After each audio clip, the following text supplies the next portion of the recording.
Hi everybody, this is Supriya Sharma, your geography educator. Welcome to Social School by An Academy। और मैंने कुछ दिनों से देखा था कि बच्चों के बहुत सारे डाउट्स आ रहे थे रिगार्डिंग CUET कि CUET एग्जाम का फॉर्म तो हम लोग फिल कर देते हैं मैम, बट ये CUET है क्या, क्या इसका क्राइटेरिया रहता है, क्या सिलेबस रहता है, कहाँ से पढ़ना होता है, इसके बाद कहाँ एडमिशन मिलेगा।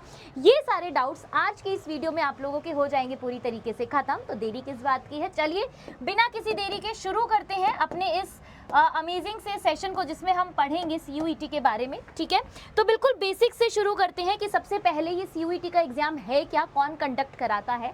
तो अगर आपने high standard school pass out कर लिया है, यानी कि अगर आपने 12th पास ऑन की है, तो आप CUET का एग्जाम देने के लिए एलिजिबल हैं।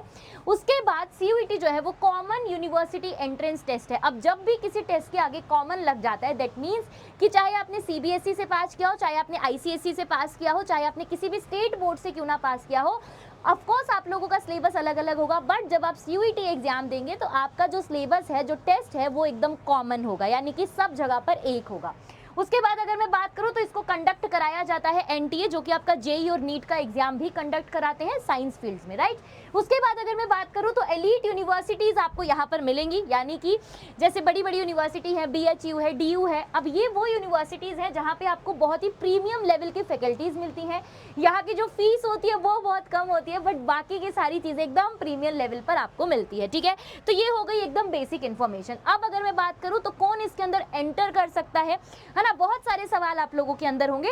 तो अगर इसके अलावा कोई सवाल बच भी जाए तो आप वो मुझे कमेंट में छोड़ दीजिएगा, मैं वहां आपको आंसर दे दूंगी। ठीक है, सो हु कैन एंटर, सबसे ज्यादा क्वेश्चन यही होता है। स्टेटस क्या होना चाहिए, या तो आप लोग जो है 12th पास होने चाहिए, ठीक है, या तो आप 12th अपेयरिंग हो। अपेयरिंग का मतलब ये है कि आपने अपेयर अगर आप करो तो आप 12th का एग्जाम दोगे और उसके बाद आप एलिजिबल हो सकते हो। ठीक है, या फिर आप ड्रॉपर हो, ठीक है, तो आप तब भी एलिजिबल हो। आपने 12th करके 1 साल ड्रॉप ले लिया, 2 साल ड्रॉप ले लिया, आपका मन है कि मुझे अब CUET देना है, तो आप तब भी दे सकते हो, राइट। उसके बाद अगर मैं बात करूं एज लिमिट की, तो there is no age limit, no maximum age restriction. ठीक है, कोई एज लिमिट इसके लिए नहीं है भाई। अगर आज आपकी मम्मी चाहें कि वो यूनिवर्सिटी में पढ़ना चाहती है, तो वो भी CUET का एग्जाम देने के लिए पूरी तरीके से एलिजिबल है। पढ़ाई के लिए कोई उम्र नहीं देखी जाती है।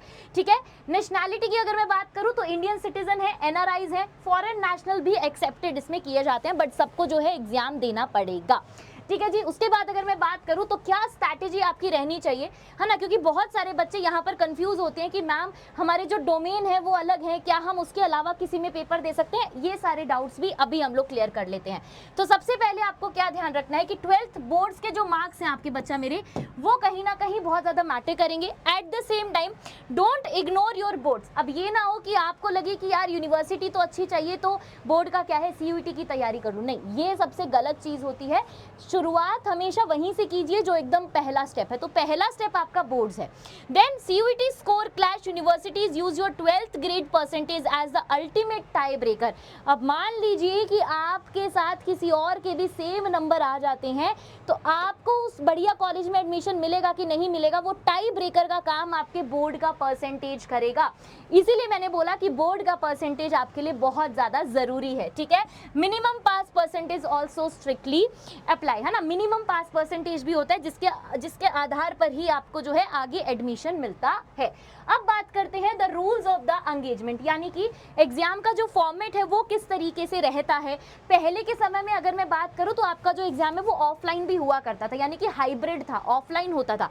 But now there is zero hardware, यानी कि किसी भी तरीके का कोई ऑफलाइन चीज आपकी यूज नहीं होगी, ना ही आपकी कैलकुलेटर्स यूज कर सकते हो। बच्चे सोचते हैं स्मार्ट वॉच ले जाएंगे, क्या है, नहीं, बाहर कर दिया जाएगा आपको, है ना। कोई भी इलेक्ट्रॉनिक एड भी आपका अलाउड नहीं होता है।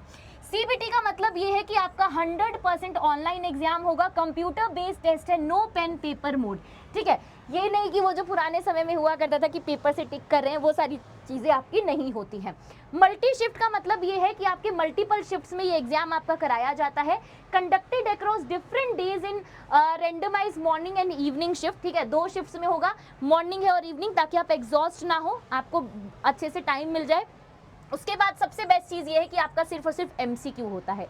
ऑब्जेक्टिव क्वेश्चन करने में तो सबसे ज़्यादा मज़े आते हैं बच्चे को, और ये जो आपका पूरा का पूरा टेस्ट है बच्चा मेरे, वो कंप्लीटली आपका ऑब्जेक्टिव बेस्ड है, ठीक है। Multiple choice question exclusively, zero long answer writing. तो आपको अगर आंसर राइटिंग आपकी थोड़ी बहुत खराब है या फिर उतनी बेहतर नहीं है जितनी होनी चाहिए, तो वो सारी चीज़ें भी आपकी यहाँ पर जो है एक तरीके से ख़त्म हो गई। अब जो बात है वो आती है यहाँ पर कि ठीक है ये सारी चीज़ें तो मैम, लेकिन मान लीजिए कि मार्किंग किस तरीके से होती है। हमारा नंबर हो गया, हमने सारी चीज़ें बढ़िया कर ली, तो मार्किंग हमारी जो है वो किस तरीके से रहेगी। तो ध्यान से ये एक एग्जाम्पल यहाँ पर दिया गया है। जब भी आप कोई एक क्वेश्चन सही करोगे तो आपको 5 नंबर मिलेंगे। जब आपने एक क्वेश्चन गलत करा तो आपका 1 नंबर कट हो जाएगा, तो इक्वल मार्क्स कितने हो गए, 4 बनेंगे। कैसे, इस एग्जाम्पल से समझिए। 40 करेक्ट आपने किए, ठीक है, कितने, 40 आपने करेक्ट किए, 40 इंटू 5 आपके 200 मार्क्स बन गए। 5 अनअटेम्प्ट थे, यानी कि 5 आपने छुए ही नहीं, ठीक है, तो 0 के 0 0 नंबर, न्यूट्रल है एकदम, कुछ नहीं। लेकिन आपने 5 यहाँ पर गलत भी कर दिए, तो भाई 5 इंटू -1 दैट इज -5 मार्क्स। तो 200 में से आपके 5 नंबर कट हो जाएंगे, तो टोटल 195 मार्क्स आपके हो जाएंगे 250 में से। तो ये एग्जाम्पल इसलिए मैंने यहाँ पर रखा ताकि आपको ये समझ आ सके कि किस तरीके से आपका जो है कैलकुलेशन बनता है, क्योंकि बहुत सारे बच्चे नहीं समझ पाते कि नेगेटिव मार्किंग कैसे होती है। यही नेगेटिव मार्किंग होती है, ठीक है। इसके बाद बात करते हैं सबसे, मैं बोलूंगी कि सबसे इंपॉर्टेंट चीज की, जो कि आपके हैं पिलर्स, है ना, कि बेसिकली एग्जाम का स्ट्रक्चर किस तरीके से रहता है, आर्किटेक्ट क्या है, क्या पढ़ के जाएं। 12th में तो ये पढ़ा था, क्या इसका एग्जाम दे सकता हूँ या दे सकती हूँ, ये सारी चीजें। तो सबसे पहले क्या है आपके पास, लैंग्वेज, यानी कि जो आपका CUET का एग्जाम है बच्चा मेरे, वो 13 लैंग्वेजेस उसमें अवेलेबल है, इंक्लूडिंग इंग्लिश, हिंदी और एक्सेट्रा लैंग्वेज। रूल क्या है कि usually 1 language is strictly required for baseline university eligibility. क्या बोल रहे हैं कि किसी भी यूनिवर्सिटी में एडमिशन लेने के लिए आपको एक लैंग्वेज आना बहुत ज़्यादा ज़रूरी है। उसके बाद अगर मैं बात करूं, नेक्स्ट चीज़ है हमारे पास डोमेन सब्जेक्ट। डोमेन सब्जेक्ट कौन सा सब्जेक्ट होता है, वो सब्जेक्ट जो कि आपने 12th में दिया है और जो कि आपकी मार्कशीट में लिखा गया है। अब मैं यहाँ आपको एक एग्जाम्पल देती हूँ, एक साइंस के स्टूडेंट का एग्जाम्पल देती हूँ। एक बच्चा है जो कह रहा है कि मैंने 12th में PCM लिया, यानी कि फिजिक्स केमिस्ट्री मैथ्स लिया, बट वो कह रहा है कि मैं CUET PCB में देना चाहता हूँ, यानी कि बायो में देना चाहता हूँ। तो क्या वो दे पाएगा, नहीं दे पाएगा। जो मार्क्स, जो डोमेन सब्जेक्ट आपकी मार्कशीट में होंगे वहीं पर आप एग्जाम दे सकते हो, उसी में आप एग्जाम के लिए एलिजिबल हो, अदरवाइज आप एग्जाम नहीं दे पाओगे, ठीक है। So core high school subject for example accounts, physics, history, तो जो आपके कोर सब्जेक्ट्स हैं वही में आप एग्जाम दे सकते हो बच्चा मेरे। वार्निंग क्या है कि must strictly match your 12th grade marksheet, you can not select PCB if your 12th marksheet specifies PCM। समझ गए ना जो चीज मैं समझा रही थी।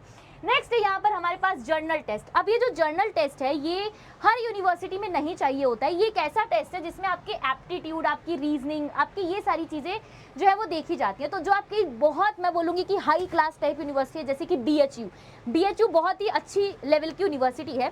BHU में जो है ज़रूर देखा जाता है, अगर मैं आपसे बात करूँ आपके GT की यानी कि जर्नल टेस्ट की, जिसमें क्या क्या है, क्वांटिटेटिव एप्टीट्यूड है, लॉजिकल रीजनिंग है और जर्नल नॉलेज आपका देखा जाता है।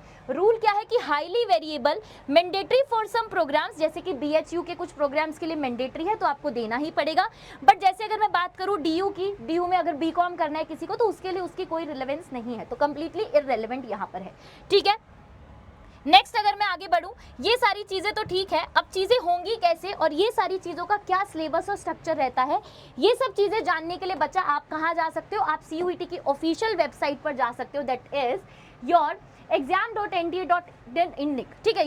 CUET आपका UG यानी कि अंडर ग्रेजुएट के लिए जो आप कर रहे हो, ऑफिशियल सिलेबस गाइडलाइन आपको वहीं मिलेंगी। कोई भी आके कुछ भी कहे कि ये सिलेबस है वो सिलेबस है, किसी की मानने की जरूरत नहीं है, खुद जाइए वेबसाइट पर और खुद चेक कीजिए, ठीक है। Content is strictly NCERT based, ज़्यादातर NCERT बेस्ड रहता है। अब आपने किसी भी बोर्ड से क्यों ना पढ़ाई की हो, आपका कितना ही सिलेबस क्यों ना अलग हो 12th तक, लेकिन जो आपका एग्जाम रहेगा वो कंप्लीटली NCERT बेस्ड रहता है। बट इसकी भी गाइडलाइन वेबसाइट पर दी जाती है, तो मैं भी बोलूँ तो मेरे पे भी नहीं, वेबसाइट पर जाकर देखिए, ठीक है। और क्या है, download PDF directly from the official NTA portal, आप वहां से डायरेक्टली जो है डाउनलोड कर सकते हो। Avoid relying on third party guides और rumours for the subject boundaries. हाँ, यही चीज़ मैं आपको यहाँ पर समझाना चाह रही थी कि कोई भी आके कुछ भी बोलेगा उसकी बात पर आपको भरोसा करने की एज सच ज़रूरत है नहीं। खुद जाइए यार, इतना तो टेक हम सबको आता है, आजकल की ऑनलाइन वेबसाइट खोलेंगे और सारी चीज़ें हमारे पास आ जाएंगी, ठीक है, सारी इन्फॉर्मेशन आपको वहाँ से मिल जाएंगी, राइट। आगे चलते हैं और बात करते हैं स्ट्रेटेजिक सब्जेक्ट्स की। तो स्ट्रेटेजिक सब्जेक्ट्स में आप क्या कर सकते हो, सबसे बेहतरीन होता है कि भाई रिस्क जहाँ पर सबसे ज़्यादा हाई है वो आपका पड़ता है जब आप एक लैंग्वेज और मिनिमम डोमेन रिक्वायर्ड जो आपका रहता है, यानी कि मान लीजिए कि 1 exam goes poor on test day, आपका एक एग्जाम बढ़िया नहीं गया, खराब हो गया, you have 0 backup score to submit, leave no room for error. आपने एक्स्ट्रा नहीं भरा तो क्या हुआ, यहाँ पर रिस्क हाई हो गया और आपके पास बैकअप ऑप्शन कोई नहीं है, ठीक है। तो ये गलती आप लोगों को नहीं करनी है। सबसे बेहतरीन क्या रहता है, सबसे कम रिस्क जिसमें रहता है वो है आपका द बैकअप शील्ड, जिसको हम बोल सकते हैं। एक लैंग्वेज और 4 डोमेन आप सब्जेक्ट सेलेक्ट कर लो। ये 4 डोमेन वही सब्जेक्ट हैं जो आपके बोर्ड्स के थे, ठीक है, वो बोर्ड्स वाले आपको यहाँ पर सेलेक्ट करने हैं, जिसमें लो बहुत ज़्यादा रहेगा आपका प्रोफाइल का risk. Deliver 5 total exam, if you bomb 1 domain, universities drop the lowest score and automatically accept your best 3। तो यहाँ से आपने क्या चूज कर लिया, यहाँ से आपने प्रीमियम यूनिवर्सिटी आपको जो है वो मिल जाएगी।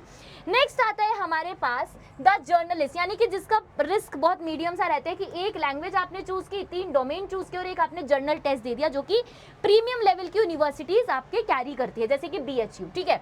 सो अनलॉक मैक्सिमम यूनिवर्सिटीज ऑप्शन, ज्यादा से ज्यादा यूनिवर्सिटी के ऑप्शन आपके लिए खुल जाते हैं, but required studying entirely new aptitude subject from the scratch. But आपको एप्टीट्यूड सब्जेक्ट एकदम स्क्रैच से पढ़ना पड़ता है, तो बहुत सारे बच्चे जर्नल टेस्ट को अवॉइड कर देते हैं। बट मैं ये बोलूंगी कि अगर आपका एप्टीट्यूड, अगर आपने 10th तक अच्छे से मैथ्स पढ़ा है तो आप इसको बहुत ईजिली कर सकते हो, कुछ इसमें नहीं आता यार, बहुत ही हलवा एप्टीट्यूड है, कुछ नहीं है। मैं बोल रही हूँ ना, ह्यूमैनिटीज के टीचर होके तो समझ जाओ कितना ईजी होगा, ठीक है। अब ये सारी चीजें तो हो गई, अब तैयारी कैसे करेंगे मैम? अनअकैडमी क्या हमारे लिए कुछ ऐसा लेकर आ रहा है जिससे हम कुछ बेहतर कर सके? बिल्कुल लेकर आ रहा है। और वो बेहतर क्या है? वो बेहतर ये है कि आप सबके लिए, ठीक है, CUET UG 2026 आर्ट्स डोमेन का बैच जो है वो लाइव हो चुका है, जिसका लिंक आप सब बच्चों को डिस्क्रिप्शन में मिल जाएगा, वहां से जाके आप उसको ज्वाइन कर सकते हैं। क्या क्या आपको इसमें मिलेगा? एक तो बेहतरीन आपको एजुकेटर्स की टीम मिल रही है, एक्सपीरियंस टीचर्स की, उसके साथ साथ आपको यहाँ पर 300+ लाइव क्लासेस मिल रही है जो कि आपके पूरे के पूरे सिलेबस को कवर करेंगे, ठीक है। तो घबराने की जरूरत नहीं है, सिलेबस कवर हो जाएगा। Doubt clearing through interactive sessions, आपके बहुत, मैं आपको बता दूं, अनअकैडमी ऐप अब वैसे भी अनअकैडमी 2.0 हो चुका है, जो कि और भी ज़्यादा बेहतरीन और पर्सनलाइज तरीके से आपके डाउट्स ले सकता है। तो सबसे बेस्ट है अगर आपको अपने डाउट सॉल्व करने हैं। क्लास नोट्स और रिकॉर्डिंग आपको जो है क्लास के बाद मिल जाएगी। ये जो बैच है ये आपका स्टार्ट हो रहा है 19 मार्च से, ज़्यादा दिन नहीं बचे हैं, अभी के अभी जाइए और अवेल कीजिए। एनरोल करना है तो अभी आपको जो प्राइस मिलेगा वो 999 में मिलेगा। बस आपको ध्यान रखना है कि आपको वहां पर जाकर अवेल करना है, जिसका लिंक मैंने डिस्क्रिप्शन में ऑलरेडी डलवा दिया है, ठीक है। तो इस तरीके से आप अनअकैडमी के साथ जुड़ के अपनी तैयारी को और ज़्यादा बेहतर कर सकते हो, ठीक है। तो ये यहाँ पर क्या है, यहाँ पर अब जो चीज़ आपको बताई जा रही है वो चीज़ आपको दिखाई जा रही है रिगार्डिंग द बैटल, कि किस तरीके से आप करेंगे। तो CUET का जो एग्जाम है बेसिकली, उसका मैं अगर आपको बताऊं तो उसका जो विंडो है वो आपके फेब के मिड के आसपास जो है वो ओपन कर दिया जाता है। आई होप आप सब लोगों ने जो है फॉर्म फिल कर दिया होगा। करेक्शन विंडोज का बाद में ओपन किया जाता है कि अगर कोई करेक्शन है तो आप कर सकते हो, ठीक है। फिर आता है बैटल फील्ड, यानी कि आपके एग्जाम का टाइम, कि exam are conducted, your specific subject will be scattered across the randomise morning and evening shift, ठीक है। मई में आपका जो है एग्जाम कराया जाएगा। रिजल्ट आपका जो है फर्स्ट वीक ऑफ जुलाई में दे दिया जाता है, ताकि आप बहुत इजीली अपने काउंसलिंग सेशंस लें, एडमिशन ले जाके, जो आपको पढ़ना है उसके बारे में आपको सारी इन्फॉर्मेशन दे दी जाए, ठीक है। तो NTA जो है आपका रिजल्ट भी यहाँ पर अनाउंस कर देता है। अब जो सबसे बेहतरीन चीज़ है और जो सबसे बच्चे गलतियां करते हैं वो आती है डॉक्यूमेंटेशन। डॉक्यूमेंटेशन से मेरा यहाँ पर ये मतलब है कि NTA ने अपनी गाइडलाइन में साफ साफ ये चीज़ बोली है कि भाई अगर आपने आधार कार्ड में और अपनी 10th की मार्कशीट में चीज़ें अलग अलग कर दी तो आप यहाँ पर खुद ही, अगर आपने चाहे पूरे नंबर भी ले लियो तब भी आप एलिजिबल नहीं हो पाएंगे। तो एक चीज़ जो आपको ध्यान रखनी है कि एग्जैक्ट मैचिंग रिक्वायर्ड, यानी कि जो आधार में आपके नाम की स्पेलिंग है वही 10th मार्कशीट में होनी चाहिए। कैटेगरी सर्टिफिकेट आपके पास होना चाहिए if you are belonging to EWS, SC STs, OBC, जितने भी कैटेगरी सर्टिफिकेट्स हैं वो सारे आपके पास वैलिड प्रूफ के साथ होने चाहिए, जिसमें चीज़ें सारी सेम रिक्वायर्ड है। कुछ भी गलत आपका जो है नहीं होना चाहिए। अगर गलत होगा तो आपका फॉर्म ऑटोमेटिकली क्या हो जाएगा, यहाँ पर ऑटोमेटिकली वो आपका हट जाएगा, खराब हो जाएगा, राइट। इसके बाद अगर मैं बात करूं अंडरस्टैंडिंग नॉर्मलाइजेशन, तो भाई नॉर्मलाइजेशन देखो एक ऐसी चीज़ है जो कि मैं बोलूँगी कि एकदम नेग्लेजिबल है, इसके बारे में आपको सोचना ही नहीं है, बट दी जाती है तो इसलिए मैं बता दूं। ये इसलिए किया जाता है कि मान लीजिए कि 2 शिफ्ट में एग्जाम है, मॉर्निंग और इवनिंग के। मॉर्निंग वाला एग्जाम जो है वो आपका हार्ड आ गया, इवनिंग वाला एग्जाम आपका ईजी आ गया। तो यहाँ पर एनटीए क्या करता है, एनटीए नॉर्मलाइजेशन करता है कि भाई वो क्या करेगा, इस हार्ड वाली शिफ्ट पर जो है आपके नॉर्मलाइजेशन करेगा, जिससे उन बच्चों को थोड़े से मार्क्स में इजीनेस मिल जाए। ये मैं बोलूँगी कि बहुत ही सेकेंडरी चीज़ है, जिसको आप पूरी तरीके से नेग्लेक्ट कर सकते हो अपनी तैयारी के टाइम पे। क्योंकि अगर आपकी तैयारी अच्छी होगी, अगर आपने अनअकैडमी के बैच से अगर आपने तैयारी की है, तो आपको कभी ऐसी प्रॉब्लम आएगी ही नहीं, क्योंकि हमारे पास तो एक्सपीरियंस टीचर्स हैं, हमारे पास रैंकर्स भी हैं। ठीक है, तो आप अभी की अभी जाके जो है वो सारी चीज़ें यहाँ पर कर सकते हो। और ये है आपके सामने द अल्टीमेट प्राइज, जो मैं बोलूँगी ये वो यूनिवर्सिटीज़ है बच्चा मेरे, जो कि बहुत ही अच्छी लेवल की यूनिवर्सिटी है, जिसके लिए आपको बहुत अच्छे रैंक्स की ज़रूरत होगी। और अगर अच्छे रैंक्स की ज़रूरत है तो आपको अनअकैडमी के साथ मौका मिल रहा है अपनी तैयारी को और बेहतरीन करने का। लिंक डिस्क्रिप्शन में दिया है, आप ज्वाइन कर सकते हैं। जैसे कि अगर मैं बात करूं, डीयू में आपके एसआरसीसी, हिंदू, ये सारे कॉलेजेस हैं। जेएनयू को आप जानते ही हैं, ठीक है, बीएचयू है, पीयू है, जामिया मिलिया, सेंट जेवियर्स, ये ऐसी मैं बोलूंगी कि यूनिवर्सिटीज़ है बच्चा मेरे, जो कि बहुत ही टॉप लेवल पे है। भाई मैं भी डीयू से पढ़ाई की हूँ, मैं आज आपको सच बताऊँ, मैंने भी अपनी मास्टर्स जो है वो डीयू से की है।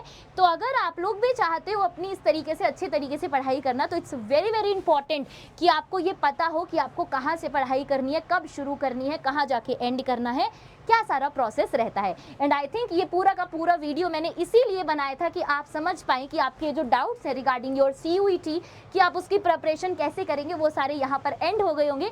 फिर भी अगर कोई डाउट है तो आप टेलीग्राम चैनल ज्वाइन कर सकते हैं, या फिर आप इसी वीडियो के कमेंट में मुझे बता सकते हैं, मैं आपको वहाँ पर भी उसका आंसर दे दूंगी। ठीक है, so thank you so much for connecting with us. Bye bye everybody, all the best for your CUET preparation.